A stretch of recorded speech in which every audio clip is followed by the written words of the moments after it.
Hey, hey, hey. Time for another out-of-this-world story from rSpace.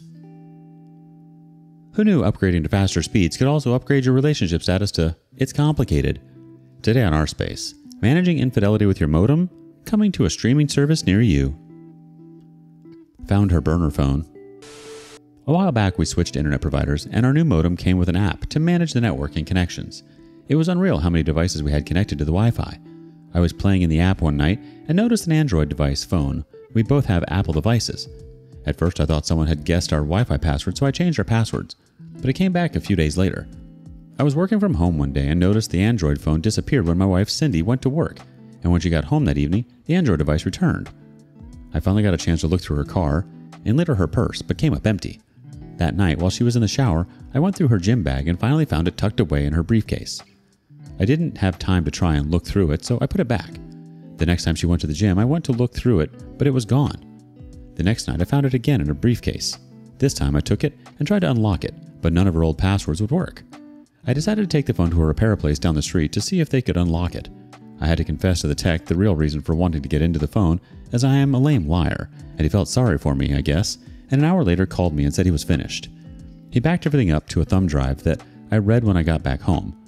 I saw all the pictures and texts between her and two different guys over the last 9 months, including graphic discussions about their hookups. 6 years of marriage up in smoke.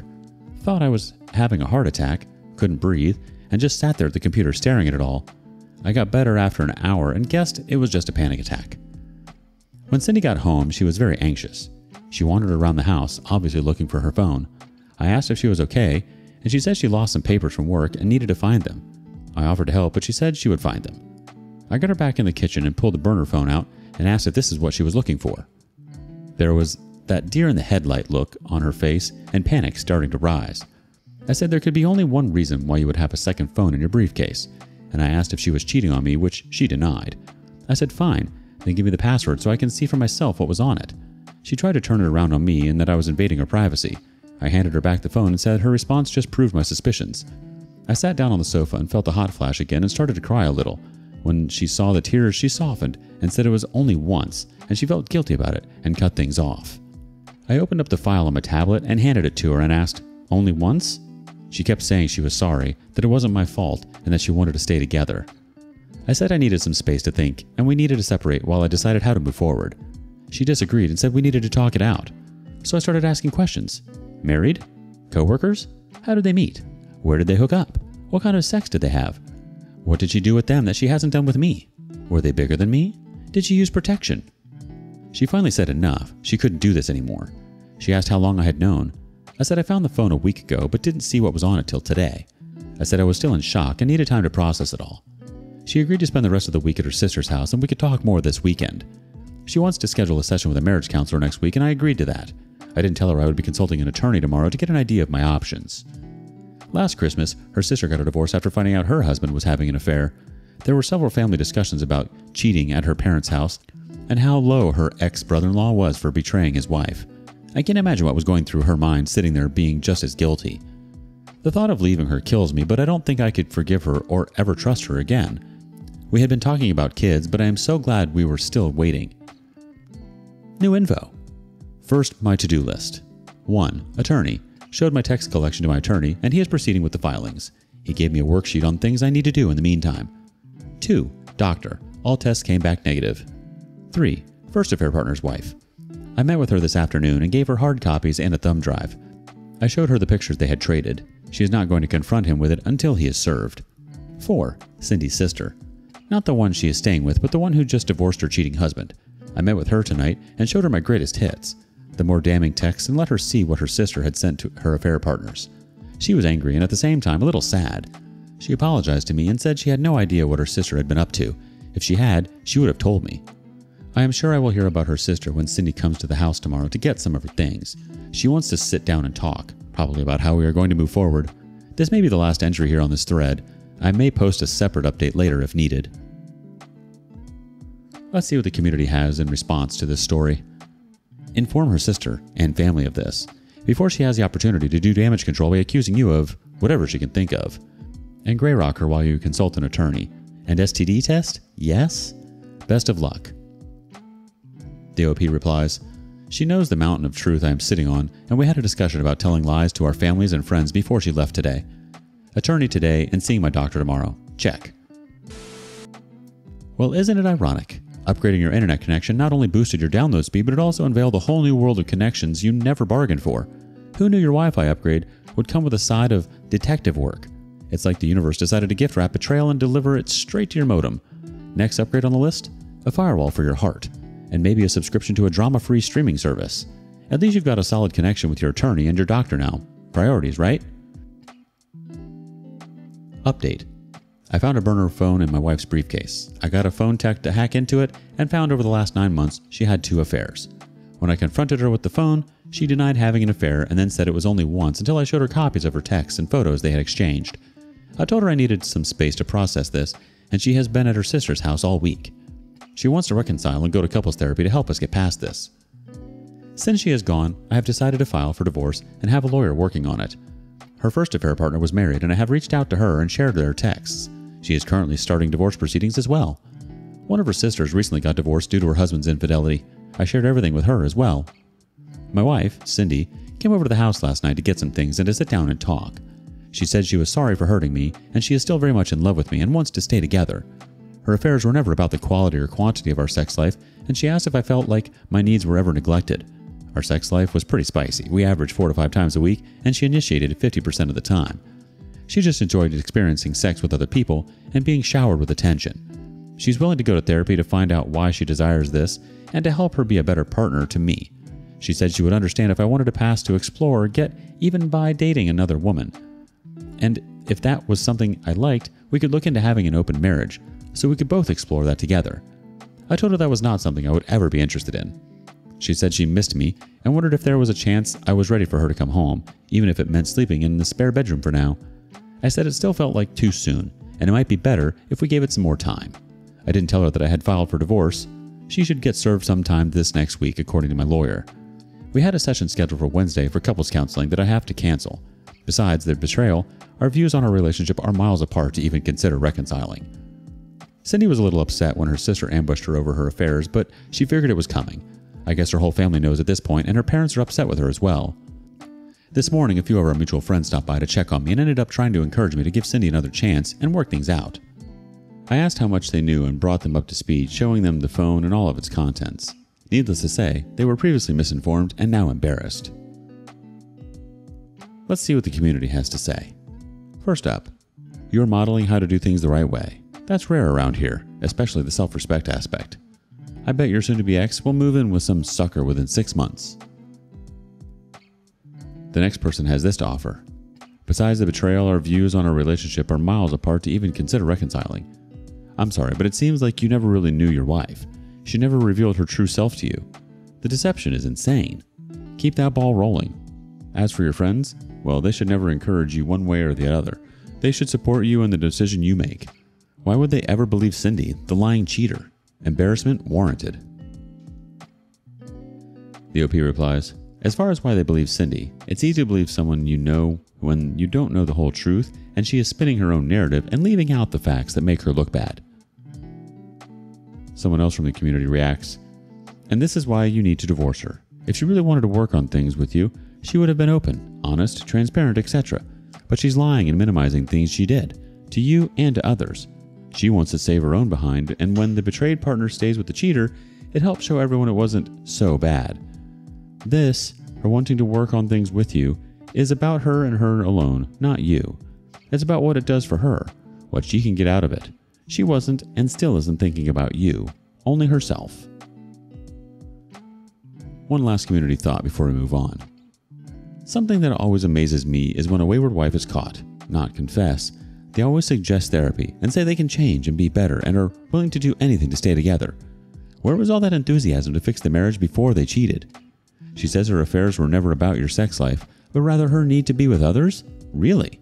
As if that would make you feel so much better. Like, oh, I get it, yeah. In that case, why would I leave? I hope you speak sarcasm. Now she wants to get back together like that need would just disappear. OP, stay the course. She is just ridiculous. Hopefully she will get therapy and do better in her next relationship. She has broken this one beyond repair. Any so-called friends that are asking you to reconsider, ask them if you can have sex with their wife and if they will stay with her after, so they know what they are asking of you. If they say no, then tell them to shut the F up. They have no idea. I like the fact that you know you deserve more and have enough respect for yourself to walk away from someone who thinks so little of you that they would cheat and think you would just sweep it under the rug and accept them back with open arms. Some people. Well, Cindy's really pushing for that couples therapy, huh? It's like she's treating this whole mess like an audition for The Bachelor, Marriage Counseling Edition.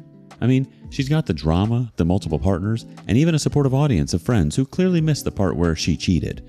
Maybe she would get a therapist who specializes in "Why did I think this would work after cheating? 101. Meanwhile, you've already booked your tickets out of this reality show. Good call in keeping your self-respect intact and not auditioning for her sequel, Cheating Wives of Whereverville. Stay strong, OP. Update 2. Note, this edit triggered a spam bot to delete my post. Trying one more time. You've been served. I guess the third time is a charm. It took the process server 3 attempts to serve her today, but at 2:15 p.m., Cindy was finally served at her office. I was surprised it took her an hour to finally call me. She was upset, and I told her it was a simple power exchange. She had all the power before, and now I have taken it back. I told her that before we could talk about reconciliation, I had to be in a safe space, and that meant terminating our old relationship before dealing with anything else. I asked her when she started to cheat, what she thought would happen if she got caught, and isn't that the reason she got a second phone? She still wants to work things out, and I agreed to go to counseling with her, if for no other reason than to get answers to questions I have. At least our insurance is paying for most of the cost of therapy. I have little desire to reconcile, but I'm just playing along till the divorce gets taken care of. The audience has a couple thoughts. First one, it took her an hour to finally call me. In that hour, she was probably communicating with her affair partner. He turned her down, so she wants to reconcile. Play the long game and for your best interest alone. She had no concern for you when she was cheating. The OP replies, her current affair partner couldn't afford to keep her. He is not a high earner, definitely not able to sustain her lifestyle. She's always wanted to stay with me. Someone else chimes in, she has always wanted to stay with me. Just words, OP. If she really wants to stay with you, she'd give you the full truth. She'd write you a full timeline of her affair and then agree to a polygraph to back her written timeline up. She wants to keep to her lifestyle, and that is different from wanting you. OP, I was you 18 years ago. My lying, cheating ex-wife's affair partner could not afford her. My ex was and is greedy, selfish, and materialistic. 3 months after she moved to be near him, he dumped her. She attempted to come back to me. That was a hard no. She didn't want me. She wanted her lifestyle. I wanted a partner who actually wanted me, so she and I were no longer going to be a couple. Stay on the divorce path, and you won't get the full truth from her OP. Cheaters lie, and they minimize. At least now she's facing the consequences of her choices, and you're reclaiming that power like a boss. Who knew marriage could come with a tutorial on power dynamics and divorce court as a final exam? Keep playing along with the counseling. It's like an advanced course in how to grin and bear it until the judge bangs the gavel. Confronting the affair partner. I had a bit of fun today after work. I stopped off at a downtown restaurant and had a drink at the bar. It was before the dinner rush and pretty slow, so I was able to have a long chat with the bartender. I told him I had recently found that my wife had been cheating with 2 different men for the last year. I told him the first affair partner was married and that I had met with his wife and given her copies of all the evidence I had collected. She had suspected he had been unfaithful but never found any proof. She was going to use what I had given her to take him to the cleaners, but she wasn't going to confront him until the day he got served. The bartender asked about the second guy. I said he was single and I hadn't decided what to do about him yet. But I said I was a big believer in karma and I wasn't afraid to help karma out if the need arises. He laughed and said that was a good one. I finished my drink and gave him my credit card to tab out. He froze for a second when he saw my name. He gave me my receipt and I said, "Give my regards to Cindy, my wife," and said, "Be seeing you, Kevin." I've never read anything more satisfying in my life. There's nothing like dropping a truth bomb with your cocktail, right? At least you got to enjoy your drink and serve some spicy karma, all while leaving Kevin with a frozen grin. Who knew Happy Hour could double as an episode of Revenge on the Rocks? Bravo, OP. Bravo. Update. I shared emails and pictures with the wife of affair partner number 1. She surprised him with divorce papers last week. I confronted affair partner number 2 at the restaurant where he works. I said I knew everything and said I would be seeing him. My favorite John Wick line. 2 days later, affair partner 2 got fired from his job. Just karma. I had nothing to do with it. Swear. Told soon-to-be ex-wife's sister who got cheated on recently about her sister's shenanigans. Divorce papers were served to my soon-to-be ex-wife, credit cards canceled, and bank accounts separated. At my request, she did not attend a birthday party for one of my friends this weekend. She was also uninvited to an annual barbecue with our friend group on Memorial Day. Yesterday, we had a couples counseling session. It started with me getting ripped for costing her affair partners their marriage and job respectively. I said, well, I had nothing to do with Kevin losing his job.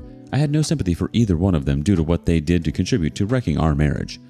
When I asked how she knew all of this and if she had been in contact with them since we split up, she deflected and said they reached out to her. I asked to see her phone to confirm that, and she refused, so I said, I guess we are done then, and stood up to leave. Our therapist tried to smooth things over and get us talking. I asked why she cheated on me and how she met her affair partners. She had a very well-rehearsed answer. I didn't believe and won't dignify by repeating it here. But she was being very contrite, complete with tears about wanting to reconcile and save our marriage. Of course, she wants to move back in while we work on settling our differences and fixing our relationship. Our therapist did an excellent job of being fair and not trying to take sides. She asked me what I needed to be able to move forward, and I gave her a list of 5 things I needed. Full account of the affair, where they met and how often, all the details with nothing held back. A list of friends and relatives who knew of the affair when it was happening. Full access to her phone tonight before we leave. A full apology and confession of the affair on her social media accounts, including the names of her affair partners. Once the divorce is finalized, I would go to therapy with her again to see if we have a relationship left to salvage. After much back and forth, she agreed to everything except number 3 and number 5.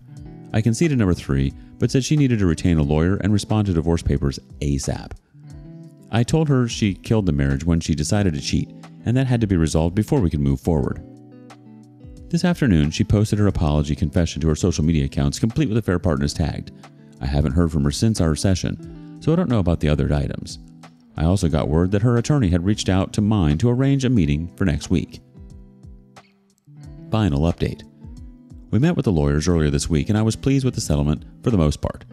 She agreed to give me the house in exchange for assuming $11,000 of credit card debt. I had originally told her if we had to sell the house, I would be moving to another city and reconciliation would probably be off the table. I did have to commit to 3 more couples counseling sessions under the pretense of working on having an open relationship. She wants to move back in soon, but I said I needed some more time with my own personal therapist before I'm comfortable with that.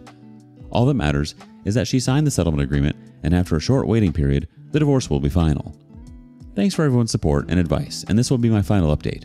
Once the divorce is final, I will follow one suggestion to let her read the posts and realize the player got played. The sweet symphony of karma. Divorce papers delivered like a surprise pizza.